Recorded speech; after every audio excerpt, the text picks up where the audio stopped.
আপনার একটা Facebook page আছে, এখন সেই ফেসবুক পেজের মালিক কিন্তু একটা অ্যাকাউন্ট। এখন আপনি চাচ্ছেন আপনার অন্য একটা অ্যাকাউন্টে সে পেজের অ্যাক্সেস দিয়ে রাখার জন্য, যাতে কখনো আপনার এই আইডিতে কোনো সমস্যা হলে আপনি ওই আইডি থেকে আপনার ফেসবুক পেজটাকে ফিরে পান, কিংবা আপনার ফেসবুক পেজটাকে আপনি কন্ট্রোল করতে পারেন।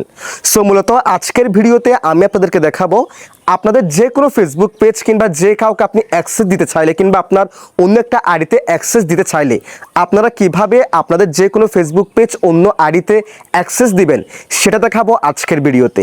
তাই ভিডিওটি কোনো রকম স্কিপ না করে সম্পূর্ণ দেখার অনুরোধ রইল। সাথে পেজটিকে ফলো করে রাখবেন, ভিডিওটি আমাদের ইউটিউব চ্যানেল থেকে দেখে থাকলে চ্যানেলটিকে সাবস্ক্রাইব করে রাখবেন। তো চলুন কথা না বাড়িয়ে ভিডিওটা শুরু করা যাক। এজন্য ফার্স্ট অফ অল আপনি আপনার ফোনের ফেসবুকের অফিসিয়াল অ্যাপসটাকে ওপেন করে দিবেন।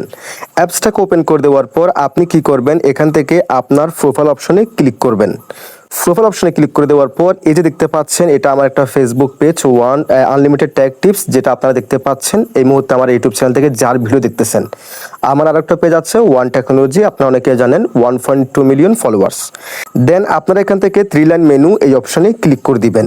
এই অপশনে ক্লিক করে দেওয়ার পর এখান থেকে সেটিংস অ্যান্ড প্রাইভেসি নামে একটি অপশন দেখতে পারবেন, আপনারা জাস্ট এই অপশনে ক্লিক করে দিবেন। এরপর দেখেন একদম উপরে দেখেন সেটিংস নামে একটি অপশন দেখতে পারবেন, আপনারা কি করবেন এই অপশনে ক্লিক করে দিবেন। এই অপশনে ক্লিক করে দেওয়ার পর এরকম একটা ইন্টারফেস শো হবে। দেন হালকা স্ক্রল করবেন, স্ক্রল করে আপনারা এখান থেকে দেখেন পেজ সেটআপ নামে একটি অপশন দেখতে পারবেন। এখান থেকে অডিয়েন্স অ্যান্ড ভিজিবিলিটি এখানে এসে আপনারা কি করবেন পেজ সেটআপ এই অপশনে ক্লিক করে দিবেন। এই অপশনে ক্লিক করে দেওয়ার পর দেখেন 1 নাম্বার 2 নাম্বার 3 নাম্বার এসে পেজ অ্যাক্সেস নামে একটি অপশন দেখতে পারবেন। এখান থেকে পেজ অ্যাক্সেস এই অপশনে ক্লিক করে দিবেন। এই অপশনে ক্লিক করে দেওয়ার পর আপনারা দেখতে পাচ্ছেন এটা কিন্তু আমার অ্যাডমিন আইডি, যেটা দিয়ে আমি আমার আনলিমিটেড ট্যাগ টিপস এটা খুলেছি। আরেকটা পেজ এখানে দেখতে পাচ্ছেন মোহাম্মদ আরিফ, এটা কিন্তু আমার আরেকটা ফেসবুক অ্যাকাউন্ট, যেখানে আমি আমার এই পেজের অ্যাক্সেস দিয়ে রেখেছি। ঠিক আছে, সো আপনি কিভাবে এরকম অ্যাক্সেস দিয়ে রাখবেন আপনার অ্যাকাউন্টে, যে কোনো ফেসবুক অ্যাকাউন্টে অন্য কোনো ফেসবুক অ্যাকাউন্টে, সেটা মূলত দেখিয়ে দিচ্ছি।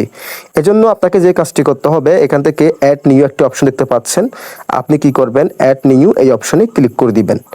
দেন এখান থেকে আপনি নেক্সটে ক্লিক করে দিবেন। দেখেন নেক্সট এই অপশনে ক্লিক করে দিবেন একদম নিচে। দেন এখানে একটি আপনি সার্চ আইকন দেখতে পাচ্ছেন, এখন আপনি কি করবেন এখান থেকে সার্চ আইকনে চলে যাবেন। এখন আপনাকে যে কাজটি করতে হবে, এখানে একটি কথা আছে, আপনার যে ফেসবুক অ্যাকাউন্টটা যেটার আন্ডারে আপনি আপনার পেজটা খুলেছেন সেই অ্যাকাউন্টটা ঠিক আছে, আর অন্য আরেকটা আইডিতে আপনি যেটাতে অ্যাক্সেস দিবেন এই পেজের, সেই আইডির সাথে আপনার এই আইডির ফ্রেন্ডস থাকতে হবে। ফ্রেন্ডস না থাকলে কিন্তু আপনি এখানে সার্চ বারে ওই অ্যাকাউন্টটাকে খুঁজলে পাবেন না। সেক্ষেত্রে কি করতে হবে, যে আইডি দিয়ে আপনি আপনার ফেসবুক পেজটা খুলেছেন সেই আইডির সাথে অন্য যে আইডিতে আপনি অ্যাক্সেস দিবেন সেই আইডির সাথে আগে ফ্রেন্ডস পাঠিয়ে অ্যাড ফ্রেন্ড পাঠিয়ে ফ্রেন্ডস করে নেবেন, অ্যাকসেপ্ট করে নেবেন।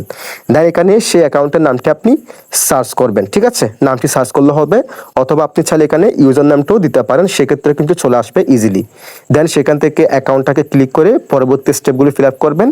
দেন আপনি যে অ্যাকাউন্টে অ্যাক্সেস দিবেন সেই অ্যাকাউন্টে একটি নোটিফিকেশন যাবে, সেখানে ক্লিক করে জাস্ট অ্যাকসেপ্টে ক্লিক করবেন, তাহলে কিন্তু আপনার সেই অ্যাকাউন্টে অ্যাক্সেসটা চলে যাবে। তাহলে ওই পেজটা আপনি আপনার অ্যাকাউন্ট থেকে চালাতে পারবেন, আবার যে পেজে যে আইডিতে আপনি অ্যাক্সেস দিচ্ছেন সেখান থেকেও কিন্তু পেজটাকে কন্ট্রোল করা যাবে। সো এভাবে আপনি চাইলে আপনার যে কোনো পেজকে অন্য একটা অ্যাকাউন্টে আপনি অ্যাক্সেস দিতে পারেন। যদি ভিডিওটি ভালো লাগে অবশ্যই লাইক কমেন্ট শেয়ার করে দিবেন, চ্যানেলটিকে সাবস্ক্রাইব করে রাখবেন, পেজটিকে ফলো করে রাখবেন।